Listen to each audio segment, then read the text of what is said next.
네, 이번 주는 로마서를 통독합니다.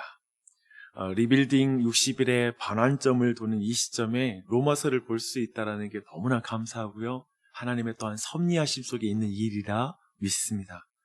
로마서는 많은 사람들의 인생을 세웠던, 그리고 참된 신앙으로 그들의 삶을 세웠던 그러한 말씀이었기 때문에 우리가 더욱 그렇습니다. 특별히 로마서를 통해서 거듭난 사람이 있는데요. 이 사람은 신약 성경이 완성되고 나서 이제 종교개혁의 시기까지 어쩌면 그 기독교 역사상 가장 크게 쓰임받았던 그러한 인물입니다. 그 사람은 히포의 어거스틴, 아우구스티누스라고 또한 부르는데요. 그 인물입니다. 이제 사실 그는 그의 어머니가 더 유명하거든요. 모니카라는 그런 어머니인데요. 그의 기도가 유명하죠. 기도하는 어머니를 둔 자녀는 망하지 않는다. 이런 말이 그를 통해서 나왔던 말이기도 합니다. 그런데 회심 이전에 청년 어거스틴은 굉장히 심오한 철학자임에도 불구하고 그의 삶은 굉장히 육체적으로 방탕한 삶을 살아서 이렇게 정부를 두고 사는, 그리고 따로 사생활을 두고 살았던 그런 사람이었습니다. 근데 그런 그가 늘 내적인 갈등을 느끼다가 어느 날 오후에 정원에서 그가 앉아서 그런 고뇌함 가운데 있는 상황에 한 어린아이의 소리가 들리게 됩니다. 그게 톨레레게라는 그런 말인데요.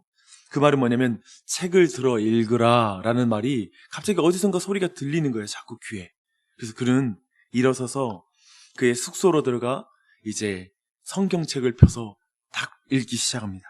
그가 읽은 곳이 로마서 13장 13절 14절 말씀인데요. 방탕과 술 취하지 말며, 그리고 음란과 호색하지 말며, 쟁투와 시기하지 말고 오직 주 예수 그리스도를 옷 입고 정욕을 위하여 육신의 일을 도모하지 말라.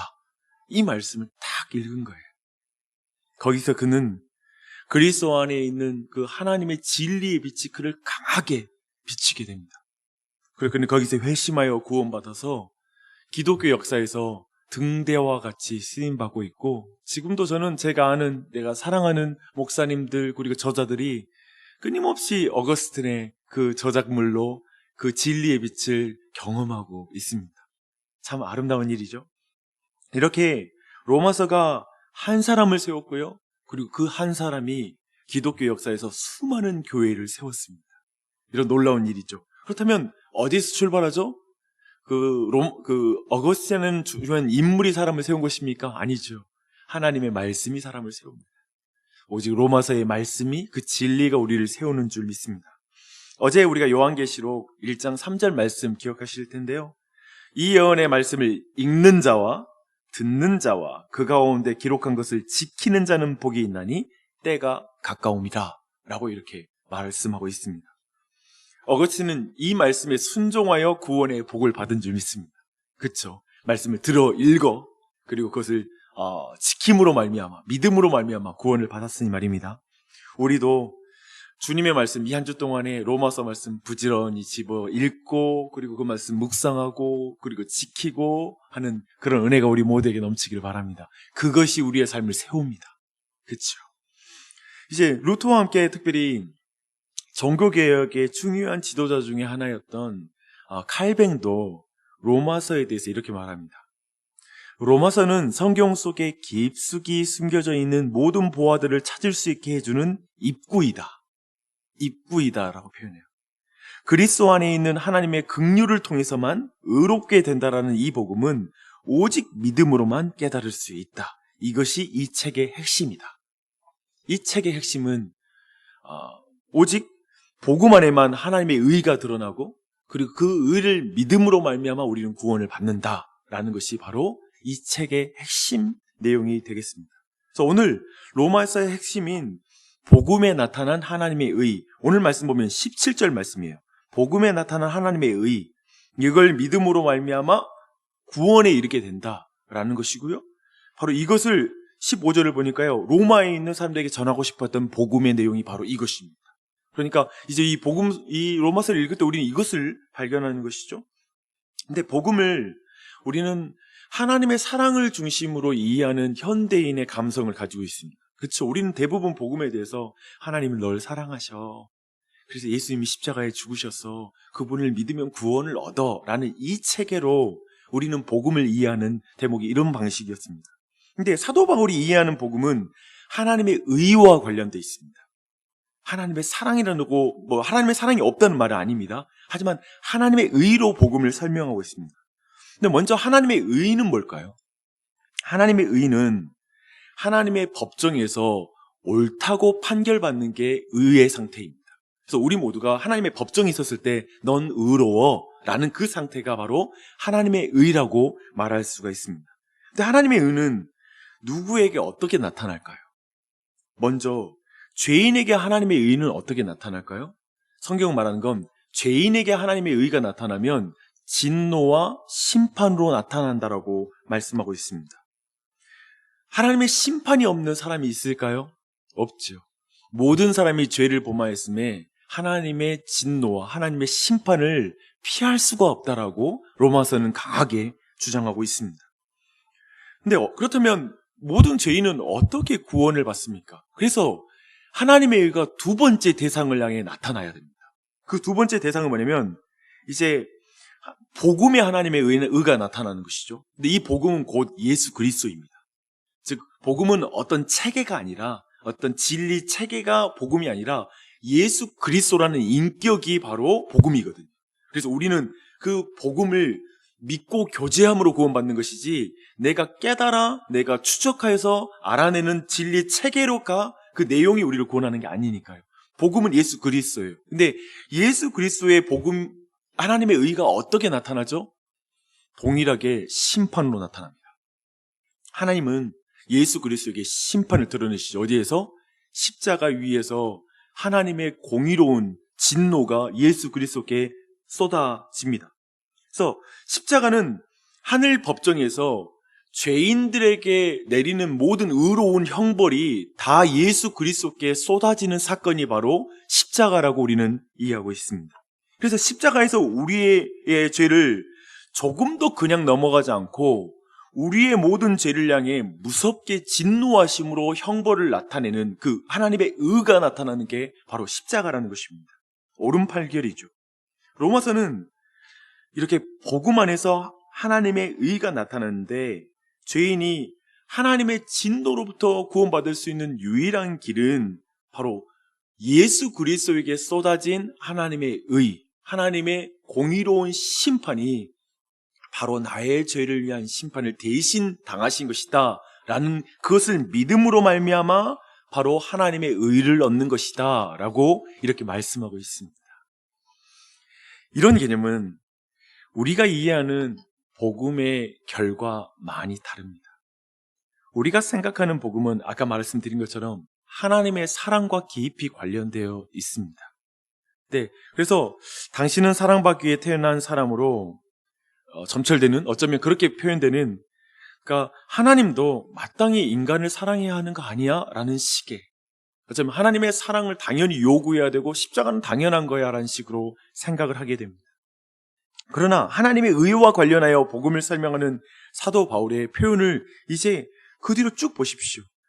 18절에 보면요, 하나님의 진노가 세상 모든 인간 위에 머물러 있다. 19절, 불의로 진리를 막는 사람들의 불경공과 불의 때문이다. 또한 24절 그 아래 내용 보면 불경공과 불의는 다양한 형태의 죄들을 쭉 포함하고 있다는 걸 말씀하고 있습니다. 바울 사도는 먼저 세상의 모든 이방인들의 문제를 먼저 다루고, 그리고서 2장에서는 유대인들, 즉 율법을 가진 자들의 죄에 대해서 쭉 다루고 있습니다. 아무도 피해갈 수가 없어요. 모두 저들은 부끄러운 욕심에 내어버려 그들이 가고 거기에 끌려 나아가고, 그리고 그들의 상실한 마음대로 하나님이 이 땅에서도 심판하십니다. 놀라운 것은 그들이 자신의 죄에서 핑계할 수 없는 상태인데 모두 자신이 죄인이 아닐 뿐만 아니라 자신이 지은 죄가 도리어 죄가 아니라고 말하는 지경에 이르렀다라는 것으로 1장의 내용이 마무리가 됩니다. 아무도 자신의 죄를 깨닫지 못한다라는 것입니다. 탁월한 검사 앞에 죄인의 죄가 낱낱이 밝히 드러나듯 하나님 앞에 모든 불의가 다 드러날 것인데 사람들은 자신이 죄인이 아니라고 말한다는 것이죠. 그래서 2장에서는 또한 종교인의 죄를 낱낱이 밝힙니다. 지금 사도 바울은 의로우신 하나님 앞에 온 인류가 처한 이런 절망적인 상황을 철저하게 고발합니다. 왜 고발할까요? 사람들이 깨닫지 못하고 인정하지 않기 때문에 그렇습니다. 그러니까 의외로 이게 우리의 영적 침체를 만듭니다. 계속 우리는 우리가 죄인인 것을 인정하지 못하고 그걸 보지 못함으로 깨닫지 못하는 내면의 상태를 계속 만들게 되는 것입니다. 그 절망적인 상황이 바울 자신으로 하여금 더욱더 복음의 전달자가 되어서 지금 이 복음을 전하게 된, 이 재촉하게 만드는, 그래서 로마서를 쓰게 되는 계기라는 것입니다. 그래서 사도 바울의 의식 속에서는 계속해서 그리스도인들에게 그리고 교회에게 끊임없이 우리가 죄인일 수밖에 없다는 사실을 드러내고 복음을 드러내고 있는 것이죠.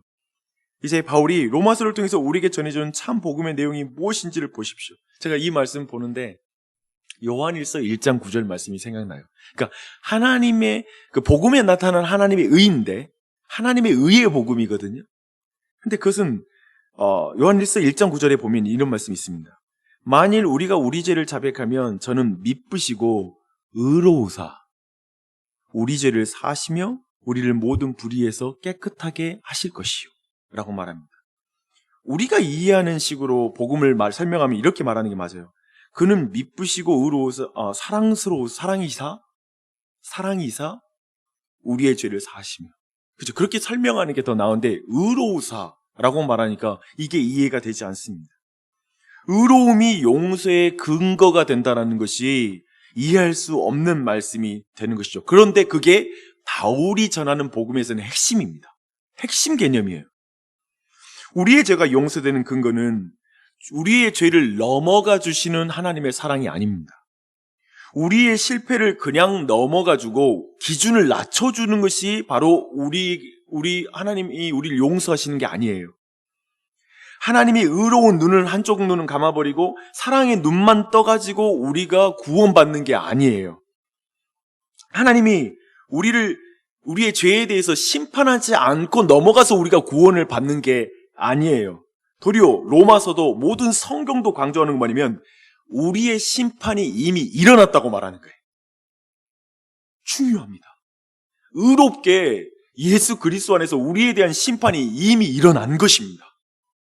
아주 공의롭게 우리의 죄의 한 톨도, 자그마한 털 하나까지의 죄의 그 크기도 이미 하나님께서 십자가 위에서 우리를 향한 심판이 이루어졌다라는 것입니다. 그렇죠? 그것이 바로 하나님의 의의 복음입니다. 복음에 나타난 하나님의 의입니다. 중요해요. 최근에 주일에 제가 그래서 나눈 말씀이 있습니다. 이런 말씀을 나눴어요. 성경은 우리를 죄인으로 만드는 것이 목적이 아니라 예수 그리스도를 믿게 하는 것이 목적입니다. 그러니까 사도 바울이 전하는 복음 보면요, 하나님의 의에 따라서 우리를 추적하면 우리의 죄를 낱낱이 밝히는 쪽으로 가는 거예요. 막 추적하고. 그러니까 우리를 다 죄인으로 만드는 것 같아. 로마서는 사실을 불편해요.